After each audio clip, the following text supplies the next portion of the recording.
चलिए जनाब, खबरों की शुरुआत करते हैं तो आपको बताते हैं कि राज्यसभा का इजलास चल रहा है और राज्यसभा के इजलास के दौरान कई अहम बातें जो हैं वो ऐवान की कार्रवाई चल रही है और कार्रवाई के दौरान कई अहम बातें और खुलासे जो है वो सामने आ रहे हैं। और जब जम्मू कश्मीर के जाविये से सवाल पूछे जाए और खबर ना बनी, ये सवाल ही पैदा नहीं होता। सवाल पूछा गया था कि गुज़श्ता 3 सालों के दौरान गैर रियासती बाशिंदों ने, कितने गैर रियासती बाशिंदों ने जम्मू कश्मीर के अंदर ज़मीन खरीदी है। लद्दाख का भी आंकड़ा मांगा गया था। हुकूमत की तरफ से आदाद शुमार सामने रखे गए हैं और दाखिला वजारत ने जो आदाद शुमार सामने रखे हैं उसके मुताबिक जम्मू कश्मीर में गुज़श्ता 3 सालों के दौरान 185 गैर मकामी लोगों ने ज़मीनें खरीद ली है।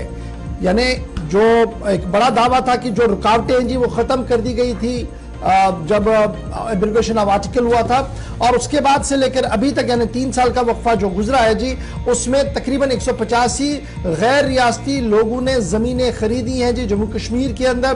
और उसके साथ साथ दाखिला वजारत का ये भी दावा है कि 550 से ज़्यादा कंपनियों ने अपनी इन्वेस्टमेंट सरमायाकारी के लिए जम्मू कश्मीर में अपना मन बनाया था और उन्होंने अपना काम यहाँ पर शुरू किया 3 साल के दौरान।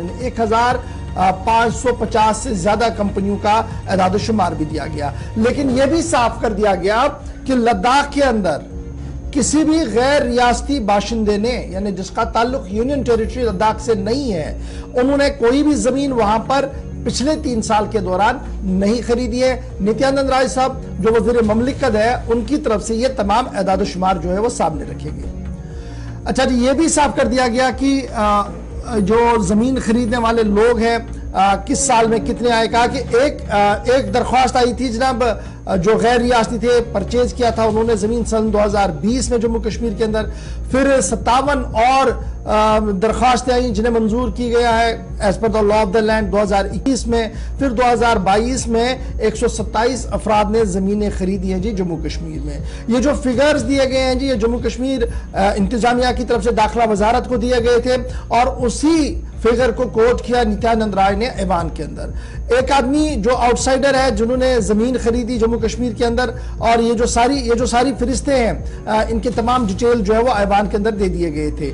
और ये भी साफ कर दिया गया था कि मिनिस्ट्री फॉर रोड हाईवेज और दीगर वजारतें जो है वो लगातार सरमायाकारी वहां पर कर रही है, वो लगातार वहां पर काम कर रहे हैं, जिसका ये नतीजा है कि अब आहिस्ता आहिस्ता करके हालात बेहतर बन रहे हैं और बेहतर हालात की वजह से ही जमीनें खरीदने का सिलसिला जो है वो शुरू हो गया है। तो याद रखिएगा कि 3 साल के दौरान 185 गैर मकामी लोगों ने जम्मू कश्मीर के अंदर जमीन खरीदी है। ताहम एक भी दरख्वास्त या एक भी आदमी गैर रियासती यूनियन टेरिटरी लद्दाख के अंदर नहीं है जिन्होंने जमीन खरीदी है। और जहां तक सरमायाकारी की बात है तो सरमायाकारी के हवाले से भी हुकूमत का जो बात सामने आई है कि 1550 से ज्यादा अफराद या कंपनियां ऐसी है जिन्होंने अपनी सरमायाकारी जम्मू कश्मीर के अंदर शुरू की है 3 सालों के दौरान। तो ये बात क्यों इंपॉर्टेंट है? तो इसके लिए आपको याद होगा कि जब एब्रोगेशन ऑफ आर्टिकल हुआ था तो तरह तरह के सवालात उठ रहे थे। उन्हीं सवालों के जवाब और उन्हीं के आसपास ये बातें जो है वो चल रही है। 19 में किसी ने नहीं खरीदा था, लेकिन साल 2020 में भी बहुत कम इसमें रुझान देखने को मिला, लेकिन 21 के बाद जम्मू कश्मीर के अंदर रुझान बढ़ा है क्योंकि कई मीटिंग्स और कई कॉन्फ्रेंसेस जम्मू कश्मीर इंतजामिया की तरफ से मुल्क और मुल्क के बाहर की गई, जिसकी वजह से सरमायाकारी को भी यकीनी बनाया गया और यहाँ पर जमीनें भी खरीदी गई हैं। अब ये कौन सी जमीन खरीदी गई है, कैसी जमीन खरीदी गई है, उसके लिए आप हमारी ऑफिशियल वेबसाइट पर आइएगा, जरूर डिटेल आपको वहां पर जरूर मिलेगी। जी आसिफ।